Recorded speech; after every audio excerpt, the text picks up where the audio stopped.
മിശിഹായിൽ പ്രിയ സഹോദരി സഹോദരന്മാരെ, നമുക്കിന്ന് ന്യായാധിപന്മാരുടെ പുസ്തകത്തിൽ ഏറെ ശ്രദ്ധേയനും ഫിലിസ്തീനരുടെ അടിച്ചമർത്തലുകളുടെ കാലത്ത് ഇസ്രായേലിൻ്റെ വിമോചകനുമായിരുന്ന സാംസന്റെ ജീവിതത്തെ വിലയിരുത്താം. ദാൻ ഗോത്രക്കാരനായ മനോഹയുടെയും അദ്ദേഹത്തിൻ്റെ ഭാര്യയുടെയും മകനായി സോറ എന്ന പട്ടണത്തിലാണ് സാംസൺ ജനിച്ചത്. ന്യായാധിപന്മാർ 13:2. ഇസ്രായേൽ ജനത ഫിലിസ്തീനരുടെ ക്രൂര പീഡനത്താൽ കഷ്ടപ്പെട്ടിരുന്ന പ്രക്ഷുബ്ധമായ ഒരു കാലഘട്ടമായിരുന്നു അത്. സാംസന്റെ കഥ ആരംഭിക്കുന്നത് ദൈവത്തിൻ്റെ അത്ഭുതകരമായ ഇടപെടലിലൂടെയാണ്. മനോഹയുടെ ഭാര്യ വന്ധ്യയായിരുന്നു. എന്നാൽ ഒരു ദൈവദൂതൻ അവൾക്ക് പ്രത്യക്ഷപ്പെട്ട് അസാധാരണമായൊരു വാർത്ത അറിയിച്ചു. നീ വന്ധ്യയാണ്, നിനക്ക് മക്കളില്ല, നീ ഗർഭം ധരിച്ച് ഒരു പുത്രനെ പ്രസവിക്കും. ന്യായാധിപന്മാർ 13:3. ഒരു അസാധാരണ ജനന അറിയിപ്പായിരുന്നു അത്. ആ കുട്ടി സവിശേഷ രീതിയിൽ ദൈവത്തിന് സമർപ്പിക്കപ്പെട്ടവനായിരിക്കുമെന്ന് ദൂതൻ വിശദീകരിച്ചു. അവൻ തൻ്റെ ജീവിത ആരംഭം മുതൽ തന്നെ നസ്ർ വ്രതസ്ഥനായി, അതായത് കർത്താവിനായി സമർപ്പിക്കപ്പെട്ടവനായി ജീവിക്കണം. സാംസൺ ഇസ്രായേലിനെ ഫിലിസ്തീനരുടെ ശക്തിയിൽ നിന്ന് മോചിപ്പിക്കാൻ തുടങ്ങുമെന്ന് ദൂതൻ പ്രഖ്യാപിച്ചു. ന്യായാധിപന്മാർ 13:5. മോശയുടെ നിയമം അനുസരിച്ച് നസീർ വ്രതം ദൈവത്തോടുള്ള സമർപ്പണത്തെ ഉൾക്കൊള്ളുന്നു. വ്രതമെടുക്കുന്ന വ്യക്തി വീഞ്ഞും ലഹരി പാനീയങ്ങളും ഒഴിവാക്കണം. മൃതദേഹവുമായി സമ്പർക്കം പാടില്ല. തലമുടി ഒരിക്കലും മുറിക്കരുത്. ഈ രീതികൾ ദൈവത്തോടുള്ള സമ്പൂർണ്ണ സമർപ്പണത്തെ സൂചിപ്പിച്ചു. സാംസന്റെ ആ സമർപ്പണമാകട്ടെ സവിശേഷമായിരുന്നു. കാരണം അത് താൽക്കാലികമായല്ല, മറിച്ച് ജനനത്തിന് മുൻപേ ആരംഭിച്ച് ജീവിതകാലം മുഴുവൻ നിലനിർത്തേണ്ടതായിരുന്നു. ദൂതൻ്റെ സന്ദേശം കേട്ടപ്പോൾ കുട്ടിയെ എങ്ങനെ വളർത്തണം എന്നതിനെക്കുറിച്ച് കൂടുതൽ നിർദ്ദേശങ്ങൾ നൽകാൻ ആ ദൂതൻ വീണ്ടും പ്രത്യക്ഷനാകണമെന്ന് മനോഹ പ്രാർത്ഥിച്ചു. ദൈവം ഈ പ്രാർത്ഥനയ്ക്ക് ഉത്തരം നൽകുകയും ദൂതൻ വീണ്ടും പ്രത്യക്ഷപ്പെട്ട് നിർദ്ദേശങ്ങൾ സ്ഥിരീകരിക്കുകയും ചെയ്തു. തുടർന്ന് മനോഹ കർത്താവിന് ഒരു ബലി അർപ്പിച്ചു. ബലിപീഠത്തിൽ നിന്ന് അഗ്നിജ്വാല ഉയർന്നപ്പോൾ ദൂതൻ ആ ജ്വാലയിൽ സ്വർഗത്തിലേക്ക് ഉയർന്നുപോയി. തങ്ങൾ കണ്ടുമുട്ടിയത് ദൈവത്തിൻ്റെ ദൂതനെയാണെന്ന് ആ നിമിഷം മനോഹയ്ക്ക് ബോധ്യമായി. ന്യായാധിപന്മാർ 13-ാം 19 മുതൽ 22 വരെ വാക്യങ്ങൾ.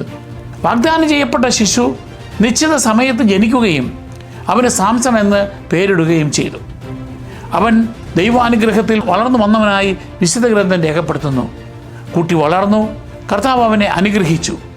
സോറയ്ക്കും എഷ്താവോലിനും മധ്യേയുള്ള മഹനേദായിൽ വെച്ച് കർത്താവിൻ്റെ ആത്മാവ് അവനിൽ പ്രവർത്തിച്ചു തുടങ്ങി.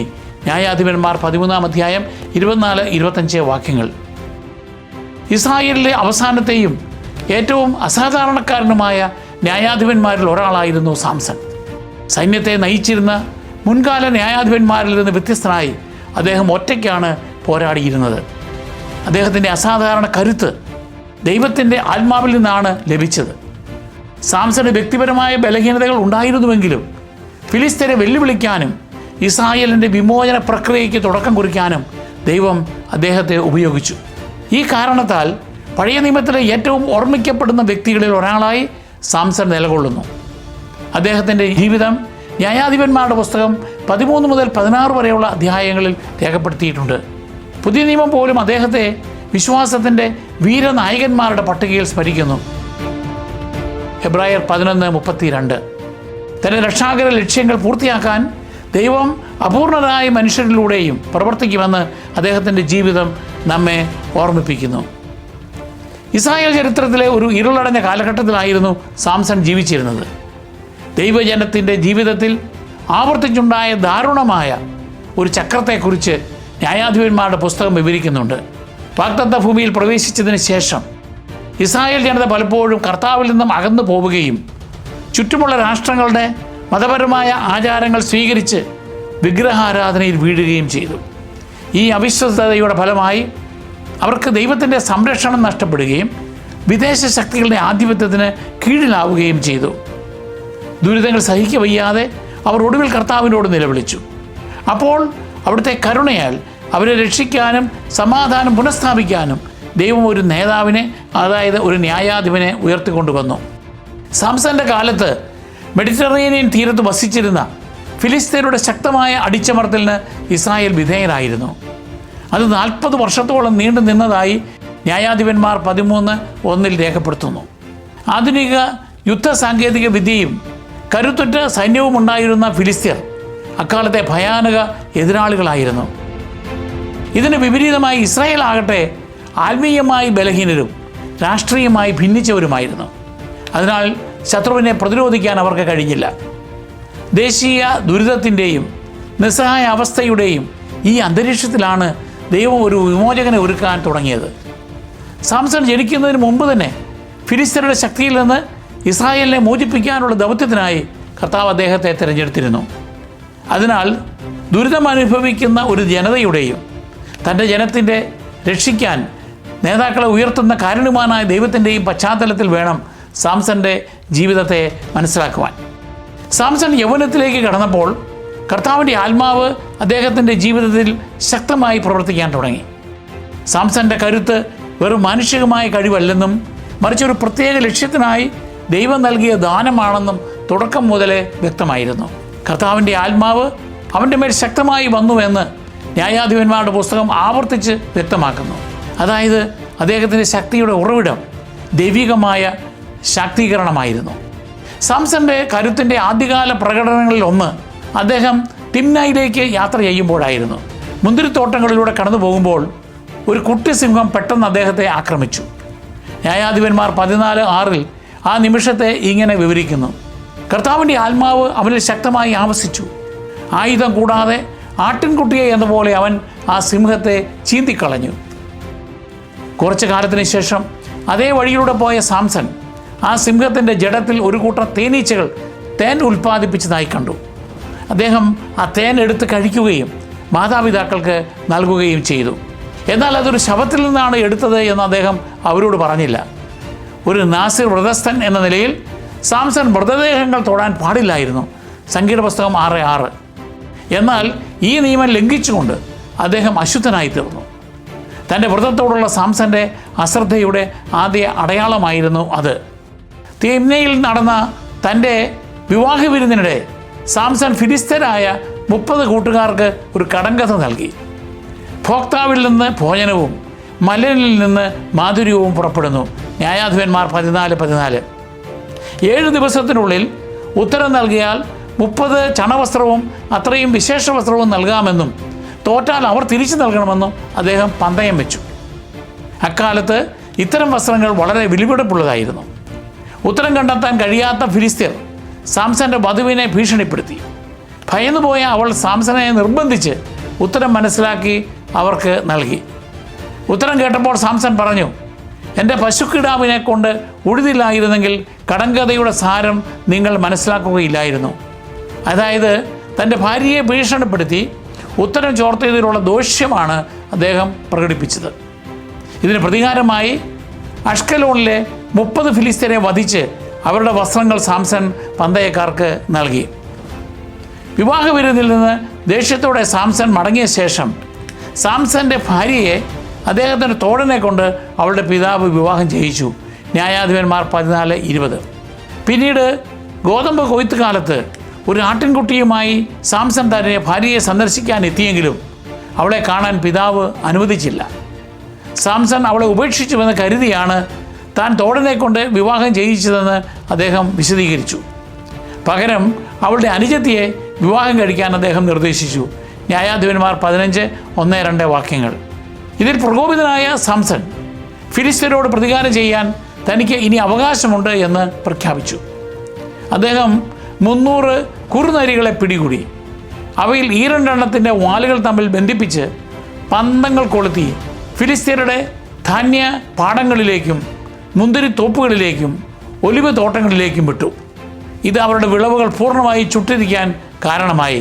ന്യായാധിപന്മാർ 15:4-5 വാക്യങ്ങൾ.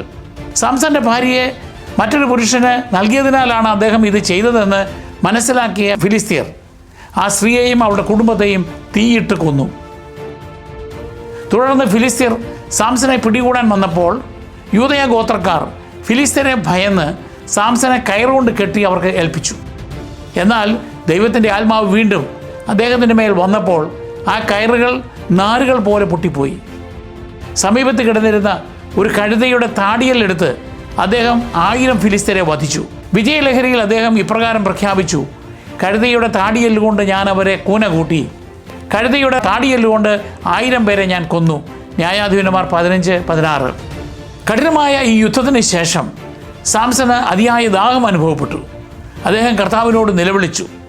ദൈവം കാരുണ്യപൂർവ്വം ഒരു ഉറവ തുറന്ന് അദ്ദേഹത്തിന് കുടിക്കാൻ ജലം നൽകി. ഏറ്റവും ശക്തനായ വിമോചകൻ പോലും ദൈവത്തെ പൂർണ്ണമായും ആശ്രയിച്ചിരുന്നു എന്നതിന് തെളിവാണ് ഇത്. ന്യായാധിപന്മാരുടെ പുസ്തകം സാംസന്റെ നേതൃത്വത്തെക്കുറിച്ച് ഇപ്രകാരം ഉപസംഹരിക്കുന്നു: ഫിലിസ്ത്യരുടെ കാലത്ത് 20 വർഷം സാംസൺ ഇസ്രായേലിൽ ന്യായാധിപനായിരുന്നു. ന്യായാധിപന്മാർ 15-20. അക്കാലം അത്രയും ഫിലിസ്ത്യരുടെ ആധിപത്യത്തെ വെല്ലുവിളിക്കുവാനുള്ള ദൈവത്തിൻ്റെ ഒരു ആയുധമായി സാംസൺ നിലകൊണ്ടു. ദൈവം നൽകിയ അസാധാരണ കരുത്തും സവിശേഷ വിളിയും ഉണ്ടായിരുന്നിട്ടും സാംസൺ പലപ്പോഴും ഗുരുതരവും വ്യക്തിപരവുമായ ബലഹീനതകൾ പ്രകടിപ്പിച്ചിരുന്നു. അദ്ദേഹത്തിലൂടെ പ്രവർത്തിച്ച ദൈവിക ശക്തിയും അദ്ദേഹത്തിൻ്റെ അച്ചടക്ക രാഹിത്യവും തമ്മിലുള്ള വലിയ വൈരുദ്ധ്യം സാംസന്റെ ജീവിതത്തിൽ പ്രകടമാണ്. ജ്ഞാനത്തോടും ആത്മസംയമനത്തോടും കൂടി പ്രവർത്തിക്കുന്നതിന് പകരം തൻ്റെ വികാരങ്ങൾക്കും വ്യക്തി താല്പര്യങ്ങൾക്കും പിന്നാലെയാണ് അദ്ദേഹം പലപ്പോഴും സഞ്ചരിച്ചത്. സാംസന്റെ പ്രധാന ബലഹീനതകളിൽ ഒന്ന് ഫിലിസ്ത്യ സ്ത്രീകളോടുള്ള അദ്ദേഹത്തിൻ്റെ ആകർഷണമായിരുന്നു. ഫിലിസ്ത്യർ ഇസ്രായേലിനെ അടിച്ചമർത്തിക്കൊണ്ടിരുന്ന കാലമായിരുന്നു അത് എന്നതാണ് ഇതിലെ വൈരുദ്ധ്യം. ഈ ബലഹീനതയായിരുന്നു അദ്ദേഹത്തിന് കെണിയായത്. തിമ്നയിൽ വെച്ച് നടന്ന അദ്ദേഹത്തിൻ്റെ വിവാഹം വലിയ പ്രശ്നങ്ങൾക്ക് കാരണമായി. സാംസൺ അവതരിപ്പിച്ച കടങ്കഥയുടെ ഉത്തരം കണ്ടെത്താൻ ഫിലിസ്ത്യർ അദ്ദേഹത്തിൻ്റെ ഭാര്യയെ നിർബന്ധിച്ചു. ഇത് സാംസണും ഫിലിസ്ത്യരും തമ്മിൽ വലിയ സംഘർഷത്തിനും കോപത്തിനും ശത്രുത വർദ്ധിക്കാനും ഇടയാക്കി. ന്യായാധിപന്മാർ 14-ാം അധ്യായം. പിന്നീട് പ്രധാന ഫിലിസ്ത്യ നഗരമായ ഗാസ സന്ദർശിച്ചതിലൂടെ സാംസൺ വീണ്ടും സ്വയം അപകടത്തിലായി. അവിടെ അദ്ദേഹം ഒരു വേശ്യയുടെ കൂടെ രാത്രി ചെലവഴിച്ചു. സാംസൺ അവിടെ ഉണ്ടെന്നറിഞ്ഞ ഫിലിസ്ത്യർ നഗരവാതിലുകൾ വെച്ച് അദ്ദേഹത്തെ പിടികൂടാൻ പദ്ധതിയിട്ടു. എന്നാൽ അർദ്ധരാത്രിയിൽ എഴുന്നേറ്റ സാംസൺ തൻ്റെ അസാധാരണ കരുത്ത് പ്രകടിപ്പിച്ചുകൊണ്ട് അവിടെ നിന്ന് രക്ഷപ്പെട്ടു. നഗരവാതിലിൻ്റെ കതകുകളും കട്ടളക്കാലുകളും തഴുതുകളും പിഴുതെടുത്ത് ഹെബ്രോണിന് അഭിമുഖമായുള്ള മലമുകളിലേക്ക് അദ്ദേഹം ചുമന്നുകൊണ്ടുപോയി. ന്യായാധിപന്മാർ 16-ാം അധ്യായം 1-3 വരെ വാക്യങ്ങൾ. ഈ അതിശയിപ്പിക്കുന്ന പ്രവൃത്തി അദ്ദേഹത്തിൻ്റെ ശാരീരിക ശക്തി തെളിയിച്ചെങ്കിലും ശത്രുക്കൾക്കിടയിൽ എത്രമാത്രം അശ്രദ്ധമായാണ് അദ്ദേഹം ഇടപെട്ടിരുന്നത് എന്നും ഇത് വ്യക്തമാക്കുന്നു. സാംസന്റെ സ്വഭാവത്തിലെ ദയനീയമായ ഒരു വൈരുദ്ധ്യം ഈ സംഭവങ്ങൾ വെളിപ്പെടുത്തുന്നു. ഒരു വശത്ത് ഫിലിസ്ത്യ ആധിപത്യത്തെ വെല്ലുവിളിക്കാൻ ദൈവം തിരഞ്ഞെടുത്ത അസാധാരണ കരുത്തനായ ഒരു വിമോചകൻ, മറുവശത്ത് ഒരു നാസിർ വ്രതസ്ഥനിൽ നിന്ന് പ്രതീക്ഷിക്കുന്ന ആത്മസംയമനമോ ആത്മീയ അച്ചടക്കമോ ഇല്ലാത്ത ഒരു മനുഷ്യൻ. ഈ ആന്തരിക ബലഹീനത ഒടുവിൽ സാംസനെ തൻ്റെ ജീവിതത്തിലെ ഏറ്റവും ദാരുണമായ അധ്യായത്തിലേക്ക് നയിച്ചു. അദ്ദേഹത്തിൻ്റെ വ്യക്തിപരമായ ആഗ്രഹങ്ങൾ അദ്ദേഹത്തെ വഞ്ചനയ്ക്കും പതനത്തിനും ഇരയാക്കി മാറ്റി. സാംസന്റെ ജീവിതത്തിലെ ഏറ്റവും ദാരുണമായ അധ്യായം ആരംഭിക്കുന്നത് സൊറേക് താഴ്വരയിൽ താമസിച്ചിരുന്ന ദലീല എന്ന സ്ത്രീയുമായി അദ്ദേഹം പ്രണയത്തിലായതോടെയാണ്. ന്യായാധിപന്മാർ 16-4. തങ്ങളുടെ ശക്തനായ ശത്രുവിനെ പരാജയപ്പെടുത്താൻ ഇതൊരു അവസരമായി കണ്ട ഫിലിസ്ത്യ പ്രഭുക്കന്മാർ ഒരു വാഗ്ദാനവുമായി ദലീലയെ സമീപിച്ചു. സാംസന്റെ അസാധാരണ കരുത്തിൻ്റെ രഹസ്യം കണ്ടെത്താനും അവനെ എങ്ങനെ കീഴടക്കാമെന്നും പറഞ്ഞു തന്നാൽ തങ്ങളിൽ ഓരോരുത്തരും 1100 വെള്ളി നാണയങ്ങൾ വീതം അവൾക്ക് നൽകാമെന്ന് ഫിലിസ്ത്യരുടെ 5 പ്രഭുക്കന്മാരും വാഗ്ദാനം ചെയ്തു. ദലീല ഈ നിർദ്ദേശം സ്വീകരിക്കുകയും സാംസനെ ചോദ്യം ചെയ്യാൻ തുടങ്ങുകയും ചെയ്തു. തൻ്റെ വലിയ ശക്തിയുടെ രഹസ്യം എന്താണെന്നും നിന്നെ എങ്ങനെ തളയ്ക്കാമെന്നും പറഞ്ഞു തരണമെന്ന് അവൾ വീണ്ടും വീണ്ടും അവനോട് ആവശ്യപ്പെട്ടു. എന്നാൽ സാംസൺ ആദ്യം അവളെ തെറ്റായ ഉത്തരങ്ങൾ നൽകി കബളിപ്പിക്കുകയായിരുന്നു. ഉണങ്ങാത്ത 7 പച്ചവള്ളികൾ കൊണ്ട് തന്നെ കെട്ടിയാൽ താൻ മറ്റേതൊരു മനുഷ്യനെയും പോലെ ബലഹീനനാകുമെന്ന് അദ്ദേഹം അവളോട് പറഞ്ഞു. ന്യായാധിപന്മാർ 16-7. ഫിലിസ്തീയ സൈനികർ ഒളിച്ചിരിക്കെ ദലീല രഹസ്യമായി ഇത് പരീക്ഷിച്ചപ്പോൾ സാംസൺ ആ വള്ളികൾ വളരെ എളുപ്പത്തിൽ പൊട്ടിച്ചെറിഞ്ഞു. അവൾ വീണ്ടും ശ്രമിച്ചപ്പോൾ ഇതുവരെ ഉപയോഗിക്കാത്ത പുതിയ കയറുകൾ കൊണ്ട് തന്നെ കെട്ടിയാൽ തൻ്റെ ശക്തി നഷ്ടപ്പെടുമെന്ന് സാംസൺ പറഞ്ഞു. ന്യായാധിപന്മാർ 16-11. ദലീല അതും പരീക്ഷിച്ചു നോക്കിയെങ്കിലും നൂൽകഷണങ്ങൾ എന്ന പോലെ ആ കയറുകളെയും സാംസൺ പൊട്ടിച്ചെറിഞ്ഞു. തൻ്റെ ലക്ഷ്യത്തിൽ ഉറച്ചു നിന്ന ദലീല വീണ്ടും അദ്ദേഹത്തെ നിർബന്ധിച്ചുകൊണ്ടിരുന്നു. അപ്പോൾ സാംസൺ പറഞ്ഞു, തൻ്റെ തലയിലെ 7 ജടകൾ തറയിൽ നെയ്ത് ചേർത്താൽ തൻ്റെ ശക്തി നഷ്ടപ്പെടുമെന്ന്. ന്യായാധിപന്മാർ 16-13. എന്നാൽ ആ ശ്രമവും പരാജയപ്പെട്ടു. ഒടുവിൽ അവളുടെ നിരന്തരമായ ചോദ്യം ചെയ്യലും വൈകാരിക സമ്മർദ്ദവും മൂലം സാംസൺ സത്യം വെളിപ്പെടുത്തി. അദ്ദേഹം അവളോട് പറഞ്ഞു, ക്ഷൗരക്കത്തി എൻ്റെ തലയിൽ സ്പർശിച്ചിട്ടില്ല. ജനനം മുതലേ ഞാൻ ദൈവത്തിന് നസീർ വ്രതക്കാരനാണ്. മുടി വെട്ടിയാൽ എൻ്റെ ശക്തി നഷ്ടപ്പെട്ട് ഞാൻ മറ്റ് മനുഷ്യരെ പോലെയാകും. ന്യായാധിപന്മാർ 16-17. ഈ നിമിഷം സാംസന്റെ വലിയൊരു ആത്മീയ തകർച്ചയെയാണ് വെളിപ്പെടുത്തിയത്. തൻ്റെ ജനനം മുതൽ ജീവിതത്തിൽ അടയാളപ്പെടുത്തിയിരുന്ന വിശുദ്ധമായ സമർപ്പണത്തെ അദ്ദേഹം വളരെ നിസ്സാരമായി കണ്ടു. സാംസന്റെ ശക്തി മാന്ത്രികമായിരുന്നില്ല. അത് യഥാർത്ഥത്തിൽ അദ്ദേഹത്തിൻ്റെ തലമുടിയിലുമായിരുന്നില്ല. മറിച്ച് മുറിക്കാത്ത തലമുടി ദൈവത്തോടുള്ള അദ്ദേഹത്തിൻ്റെ നസീർ വ്രതത്തിൻ്റെ ദൃശ്യ അടയാളമായിരുന്നു.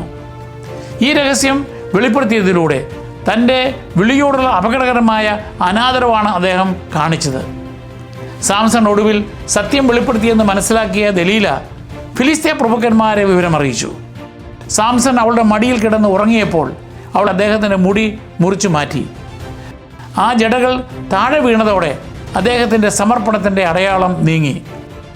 വിശുദ്ധ ഗ്രന്ഥം ആ ദാരുണമായ ഫലം ഇപ്രകാരം രേഖപ്പെടുത്തുന്നു: അവൻ്റെ ശക്തി അവനെ വിട്ടുപോയി, കർത്താവ് തന്നെ വിട്ടുപോയി എന്ന് അവൻ അറിഞ്ഞതുമില്ല. ന്യായാധിപന്മാർ 16-19-20 വരെ വാക്യങ്ങൾ. സാംസന്റെ അസാധാരണ ശക്തി അദ്ദേഹത്തിൻ്റെ തലമുടിയിൽ നിന്നല്ല, മറിച്ച് അദ്ദേഹത്തിൽ പ്രവർത്തിച്ചിരുന്ന ദൈവത്തിൻ്റെ ആത്മാവിൽ നിന്നാണ് വന്നത്. മുറിക്കാത്ത തലമുടി അദ്ദേഹത്തിൻ്റെ നസീർ സമർപ്പണത്തിൻ്റെ ദൃശ്യമായ അടയാളം മാത്രമായിരുന്നു. തൻ്റെ ജീവിതം ജനനം മുതൽ ദൈവത്തിനായി മാറ്റിവെക്കപ്പെട്ടതാണ് എന്നതിൻ്റെ ഓർമ്മപ്പെടുത്തലായിരുന്നു അത്. തൻ്റെ മുടി മുറിക്കാൻ സാംസൺ അനുവദിച്ചപ്പോൾ തൻ്റെ വിശുദ്ധമായ വിളിയെ താൻ അശ്രദ്ധമായി കൈകാര്യം ചെയ്തുവെന്നും തൻ്റെ ശക്തിയുടെ ഉറവിടത്തിൽ നിന്ന് താൻ അകന്നുപോയെന്നും അത് പ്രതീകാത്മകമായി കാണിച്ചു. ഫിലിസ്ത്യർ ഉടനെ തന്നെ ആ അവസരം മുതലെടുത്തു. അവർ സാംസനെ പിടികൂടി അദ്ദേഹത്തിൻ്റെ കണ്ണുകൾ കുത്തിപ്പൊട്ടിച്ചു. വെങ്കല ചങ്ങലകൾ കൊണ്ട് അദ്ദേഹത്തെ ബന്ധിച്ച് ഗാസയിലേക്ക് കൊണ്ടുപോയി. അവിടെ തടവറയിൽ ഒരു അടിമയെപ്പോലെ ധാന്യം പൊടിക്കാൻ അദ്ദേഹത്തെ നിർബന്ധിച്ചു. ന്യായാധിപന്മാർ 16-21. ഒരിക്കൽ ഫിലിസ്തീയ സൈന്യത്തെ ഭയപ്പെടുത്തിയിരുന്ന ആ അമാനുഷികൻ ഇതോടെ അപമാനത്തിലേക്കും നിസ്സഹായ അവസ്ഥയിലേക്കും തള്ളപ്പെട്ടു. ഇസ്രായേലിൻ്റെ കരുത്തനായ വിമോചകൻ ഇപ്പോൾ ഇരുട്ടിൽ താൻ ഇത്രയും കാലം പോരാടിയ അതേ ശത്രുക്കളുടെ തടവുകാരനായി കഴിഞ്ഞു. സാംസന്റെ കഥ പരാജയത്തിലല്ല അവസാനിക്കുന്നത്. തൻ്റെ അപമാനത്തിൻ്റെ നിമിഷങ്ങളിൽ പോലും പുനർജീവനത്തിൻ്റെ അടയാളം പ്രത്യക്ഷമായി. മുണ്ടനത്തിന് ശേഷവും അവൻ്റെ തലയിൽ മുടി വളർന്നുകൊണ്ടിരുന്നു. ന്യായാധിപന്മാർ 16-22. ഈ ലളിതമായ പ്രസ്താവന കേവലം ഒരു ശാരീരിക മാറ്റത്തെ മാത്രമല്ല സൂചിപ്പിക്കുന്നത്. സാംസന്റെ മുടി വീണ്ടും വളരുന്നത് ആത്മീയമായ വീണ്ടെടുപ്പിൻ്റെ സാധ്യതയെ കൂടി പ്രകടമാക്കി. തൻ്റെ ബലഹീനതയിൽ സാംസൺ വീണുപോയെങ്കിലും അദ്ദേഹത്തെക്കുറിച്ചുള്ള ദൈവത്തിൻ്റെ ലക്ഷ്യം നിലനിന്നു. കുറേ കാലത്തിന് ശേഷം ഫിലിസ്ത്യ പ്രഭുക്കന്മാർ തങ്ങളുടെ ദേവനായ ദാഗോൻ്റെ ബഹുമാനാർത്ഥം ഒരു വലിയ ഉത്സവം സംഘടിപ്പിച്ചു. ബലികൾ അർപ്പിക്കാനും തങ്ങളുടെ വിജയത്തിൽ ആഹ്ലാദിക്കാനുമായി ആയിരക്കണക്കിന് ആളുകൾ ഒരു വലിയ ക്ഷേത്രത്തിൽ ഒത്തുകൂടി. തങ്ങളുടെ ദേവനാണ് സാംസനെ കൈകളിൽ ഏൽപ്പിച്ചത് എന്ന് വിശ്വസിച്ച അവർ ജനക്കൂട്ടത്തെ രസിപ്പിക്കാനായി അന്ധനായ ആ തടവുകാരനെ പുറത്തു കൊണ്ടുവന്നു. ബലഹീനനും കാഴ്ചയില്ലാത്തവനുമായ സാംസനെ ഒരു ചെറിയ ബാലനാണ് നയിച്ചിരുന്നത്. ക്ഷേത്രത്തെ താങ്ങി നിർത്തുന്ന 2 മധ്യസ്തംഭങ്ങളിൽ ചാരി നിൽക്കാൻ തനിക്ക് അവസരമൊരുക്കണമെന്ന് അദ്ദേഹം ആവശ്യപ്പെട്ടു. പരിഹസിച്ച് ചിരിക്കുന്ന ജനക്കൂട്ടത്തിനിടയിൽ നിന്നുകൊണ്ട് തടവിലാക്കപ്പെട്ടതിന് ശേഷം ആദ്യമായി സാംസൺ ദൈവത്തോട് പ്രാർത്ഥിച്ചു: ദൈവമായ കർത്താവേ, എന്നെ ശക്തനാക്കണമേ. എൻ്റെ കണ്ണുകളിൽ ഒന്നിന് ഫിലിസ്ത്യരോട് പ്രതികാരം ചെയ്യാൻ എന്നെ ശക്തിപ്പെടുത്തണമേ. ന്യായാധിപന്മാർ 16-28. വിനയത്തിൻ്റെയും ദൈവസ്നേഹത്തിൻ്റെയും ഈ നിമിഷത്തിൽ തൻ്റെ ശക്തി ദൈവത്തിൽ നിന്ന് മാത്രമാണ് വരുന്നത് എന്ന് സാംസൺ അംഗീകരിച്ചു. കർത്താവ് അദ്ദേഹത്തിൻ്റെ പ്രാർത്ഥന കേട്ടു. തൻ്റെ ഉള്ളിൽ അവശേഷിച്ച മുഴുവൻ കരുത്തും സംഭരിച്ചുകൊണ്ട് സാംസൺ ആ വലിയ കെട്ടിടത്തെ താങ്ങി നിർത്തിയിരുന്ന 2 തൂണുകളിലും ആഞ്ഞു തള്ളി.